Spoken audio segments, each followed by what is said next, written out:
wanted it all. Hear this. I grew up in the church. Okay. My father's a preacher.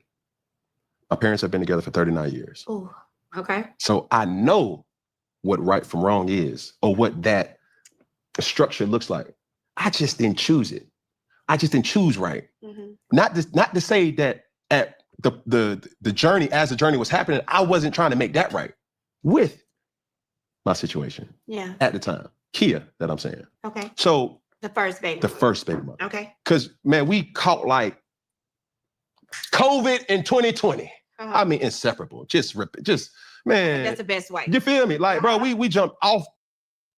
Hey guys, welcome to Dark Arts Podcast. You really know what it is. Listen, we're here to help you guys navigate the dating arena and avoid manipulation.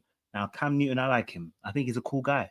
But when it comes to relationships, this can be considered some manipulation, right? The illusion of the one day I'm going to commit to you, one day I'm going to marry, one day I'm going to be that man for you. This guy said that his first ever girl, the one that he got pregnant with 5 kids, you know, that was inseparable, and he knew better, right? He knew what a 2-parent household looked like. He knew what a good marriage looked like because he came from one. And then, you know, he just didn't choose that. Now, why would someone come from a very secure, wonderful home and end up not choosing that? Well, there are many factors that can happen to that. But sometimes people tell stories about how great their home was, and it really wasn't that great. But that's beside the point. The manipulation here in this game, and I'll do a part two to this as well for the ladies specifically. The manipulation here is that one day he's going to commit. One day he's going to give it a ring. One day he's going to marry you. One day he's going to give you the very thing that you actually want. Right? His latest partner, Jasmine, the 3rd baby mother, is pregnant again, but no ring in sight. This isn't just about making bad decisions. This is actually some form of manipulation through emotional control. And I've said this because I've seen him in other videos, and part of this is because of his attachment style, right? I believe he's a dismissive, avoidant attachment style, which means that when it comes to close emotional connections, he fears it, but he wants it. So, you know, a lot of men will want you, but then they fear being vulnerable and open. And when you have to show that vulnerability, they push you away again, right? But they want you. So then this cycle of a game happens where there is a push and a pull, and there's a distancing from you and deactivation of the closeness from you and him. And so the other person also has probably got an attachment issue, because after a while you should get tired of him pushing you away and realize he's not the one. But Jasmine didn't do that because I think she has an anxious attachment where she's always trying to serve ahead of time. And this is where the manipulation actually kicks in. So I'm going to break it down. Hopefully you guys understand where we're coming from.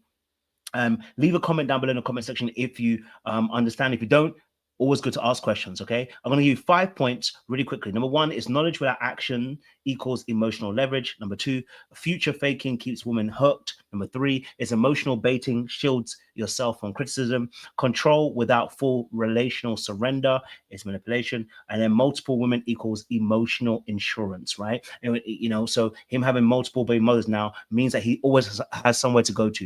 He can go to Kia, he can go to Jasmine, and I don't know the other woman's name. He can go to them whenever it fails. He can go to them and be like, hey, look, you know, how's our kids? How's this? How's that? Right?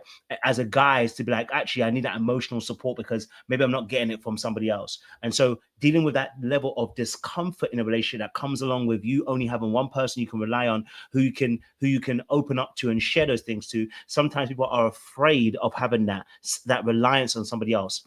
And so a lot of times they will struggle against the individual person because they want to be able to have multiple sources and multiple houses and pots they can dip their hand in to get their emotional needs met. So let's break these 5 points down. Number 1 is knowledge without action. Okay, I want you to understand that Cam said he knew what it looked like to come from a very healthy home. Let's play a little bit more of the clip. Okay? The porch, and was just like inseparable. And then that's where she was like, I can't stay with you because I gotta go take care of my daughter. I was like, man, look, we're gonna make this a family. That was my pursuit then, because I come from that. Yeah. So he came from that, but didn't actually end up finishing it and didn't end up actually going to that particular place, right? He didn't actually, in the end, complete the task. Now, fair enough. You know what? Sometimes that happens. He had 5 kids of her. Maybe that sometimes happens, right? But then the second baby mother, same thing. And the 3rd baby mother, same thing. No ring, right? But you impregnating these ladies? At some point, we've got to ask that key question. Okay, so is it a mistake, or is it that you're actually making deliberate actions here? And the reality is that he says he has the knowledge, but then he doesn't follow through. So we have to hold you accountable because you knew better, but you chose to do something different. So at that point, you do have to be accountable and say, actually, maybe either you didn't know what you thought you know, or actually maybe you're doing this on purpose, right? And the reality is, because Cam, I believe, always wants to make the audience feel like he has a level of self-awareness. And so it's like, I'm a self-aware guy, I'm evolved, I'm this, I'm that. But the reality is, he's not as self-aware as he thinks he is. And so women get attracted to this level of self-awareness and radical honesty and truthfulness from himself, and they get emotionally invested, hoping that, you know, his words will match his actions, and it doesn't. But let's be honest, if he really is, if he's really fighting to be in a committed marriage for himself, then he has to stop. He has to slow down. Dr. Bryant warned him, but it was really too late, right? But now having a second child, it's like, wait, are you going to put a ring on Desmond or not? If you're really serious about, like you said, trying to really follow through and know where you're coming from and choosing better, then surely you're going to do something better. Is Jasmine not the one for you either? So are you buying her time? Are you wasting her time? What is it? Are you guys in agreement? I don't know, but then stop telling us that you really want actually to be in a marriage, because it doesn't sound like it. Number two is future faking. All right.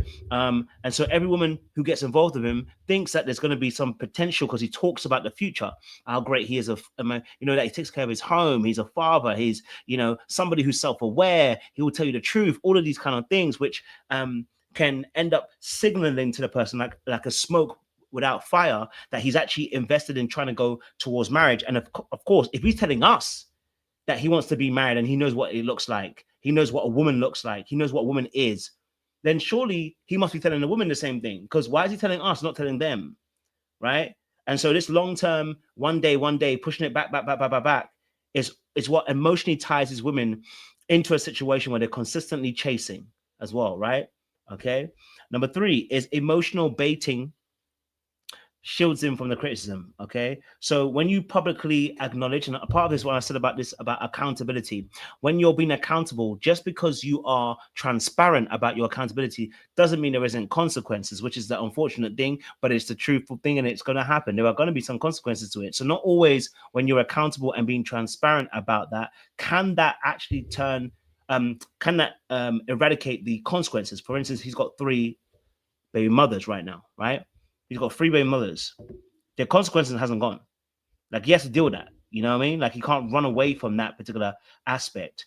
And so when he publicly says, "Oh, say I've done this, I've done this, I've done that, I've done this," it can make it seem like, I'm a humble person, I'm introspective, I'm a person that's self-aware. And so again, it's emotionally baiting to try and draw that person in potentially as well.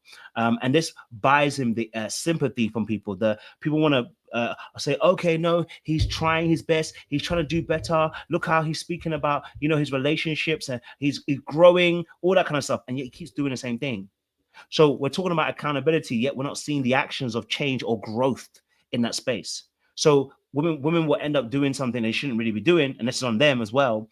Oh, he's growing, give him time, he's going to get there, look how he's talking about it, he's actually understanding, blah, blah, blah, blah, blah. And meanwhile, the behavior hasn't changed. Right. Number 4, control without full surrender. Okay. We can play a little bit more of the clip for you guys as well. Stay with me. I come from that. So you wanted that because that's what you saw. I've always wanted that. Still to this day, I want family. I believe in family. I don't have no friends. I've made this a public service announcement. I don't have friends. I have family. Okay.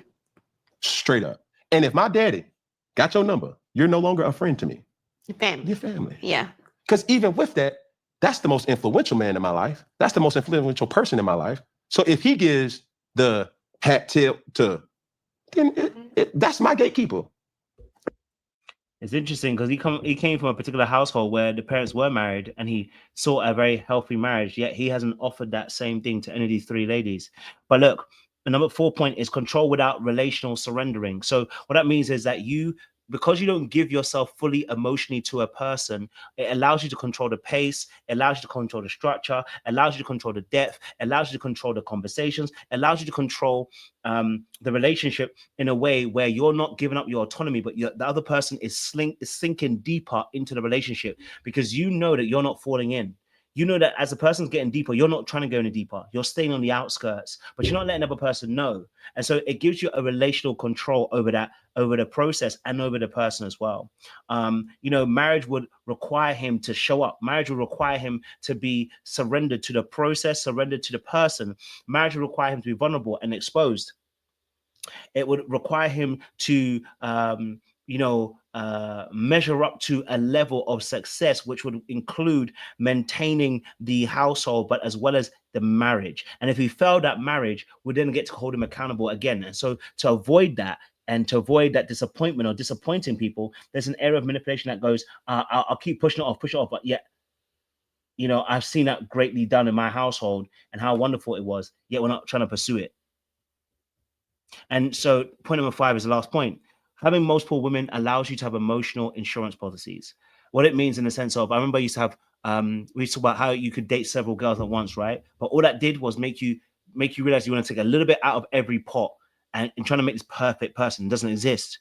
And so when you have multiple people, you have multiple homes you can go into and multiple places you can surrender yourself to, or at least, sorry, and I said surrender, the wrong word, you can tap into to receive validation from. And so actually, why commit to one woman who could stop the validation by not loving you the way you want it to be, or by rejecting you, or by not giving you the affections that you want in that moment? That would then be stopped, and then I'd have nowhere else to go because I'm not allowed to do that because I'm committed to you.